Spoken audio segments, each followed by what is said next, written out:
Hello, great Indians. How are you? Have you started notes making for the first lesson, cell, the fundamental unit of life? If not, immediately start making the notes. If your concepts are clear, then write the question answers, and if you have any doubt, you can ask, you can send the doubt to me. I'll clear. Okay, so do it very fast. Utilize this golden opportunity for clearing your concept. Okay, students, now today we are going to start with the second lesson, that is tissues. So first you must understand what is tissue. Tissues is nothing but a group of cell that is similar and origin. They perform only same function. Is it clear, children? Tissues are nothing but a group of cell. In our first lesson we studied cell. Cell is nothing but a structural and functional unit of life, and when number of cells come together to form a same function, that is termed as tissue. And the science which deals with the knowledge of tissues are termed as histology. Now you are able to see this picture. Here cells are joining to form a tissues, tissues are joining to form a organs, and organs are joining to form organ system. Okay, cells are joining to form tissues, tissues are joining to organs, organs are forming system, and number of organ systems form the human body or organism's body. Okay, now what is the utility of tissues in a multicellular organism?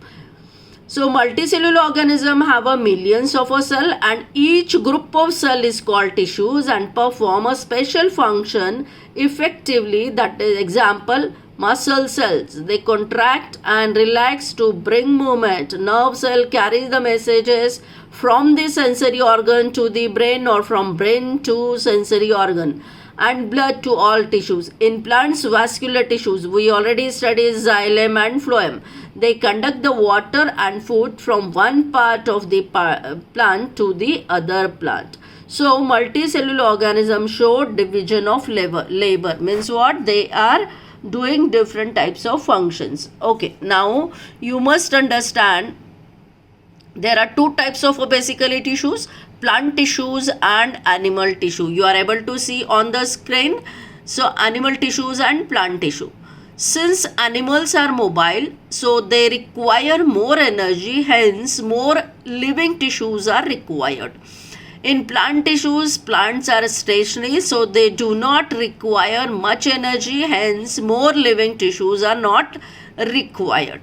Clear concept? So in animal tissues, as they are moving from one to another places, so they lot of energy is consumed, so more tissues present. And in plants, they do not have a variety of tissues.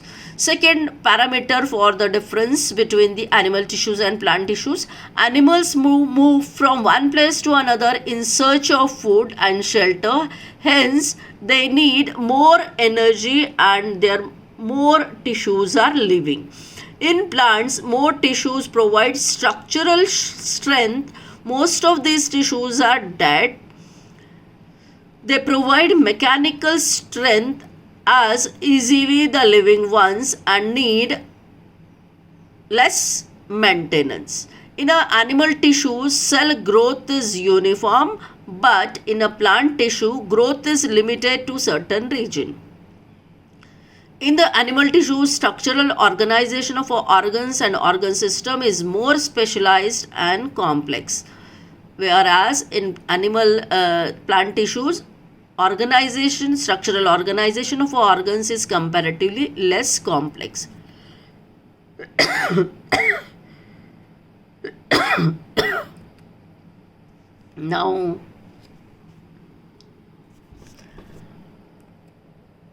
Now see, this is the children, this is the, now first we will study the different types of plant tissue. You are able to see the screen.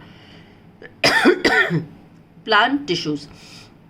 Basically, plant tissues are classified into two categories, that is meristematic tissues and permanent tissues. Plant tissues are classified into meristematic tissues and permanent tissues. Now see, meristematic tissues has the capacity to divide continuously because these meristematic tissues have power of division. They help in a growth, development and repairment. That's why they continuously divide and form as many as cells.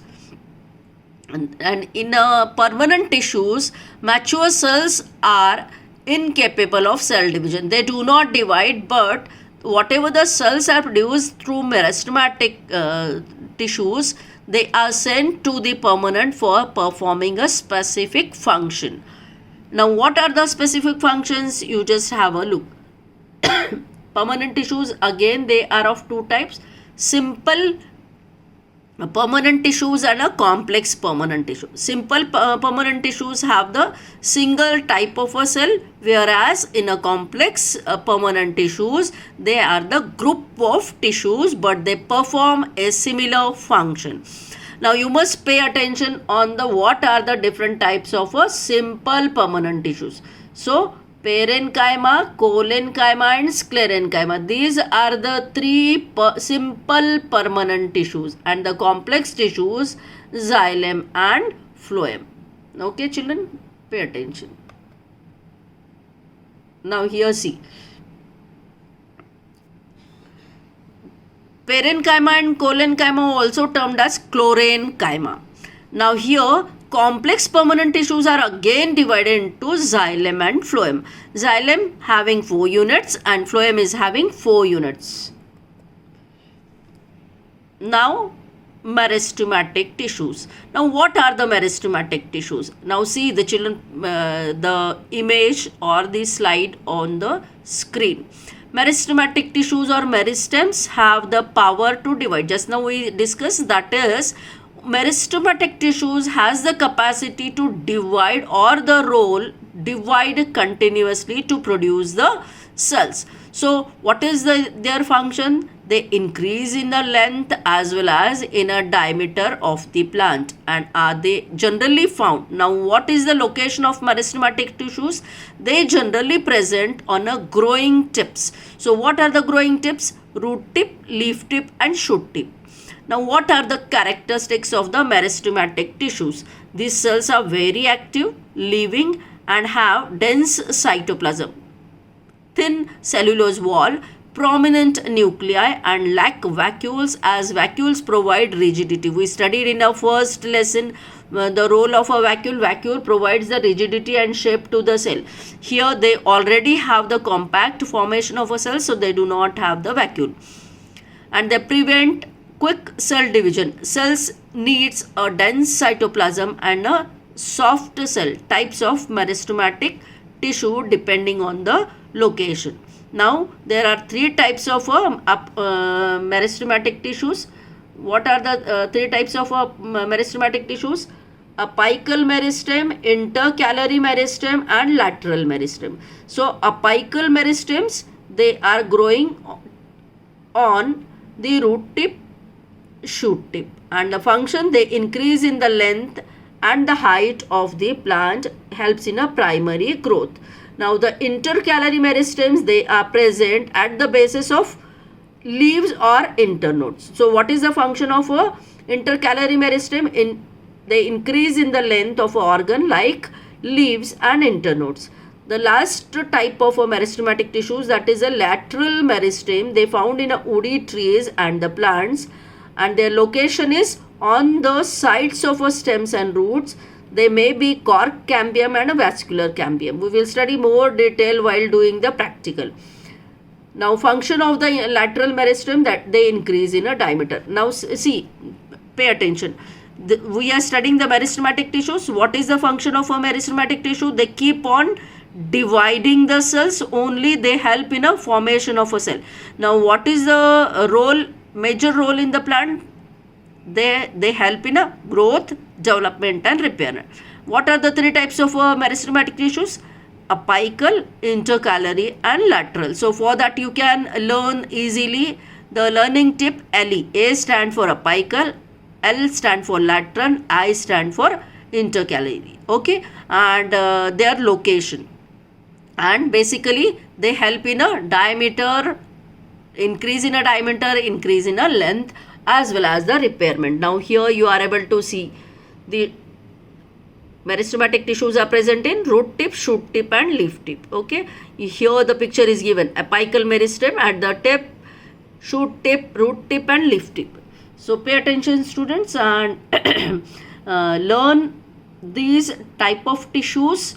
In the next video I'll come up with the next tissues. Thank you very much.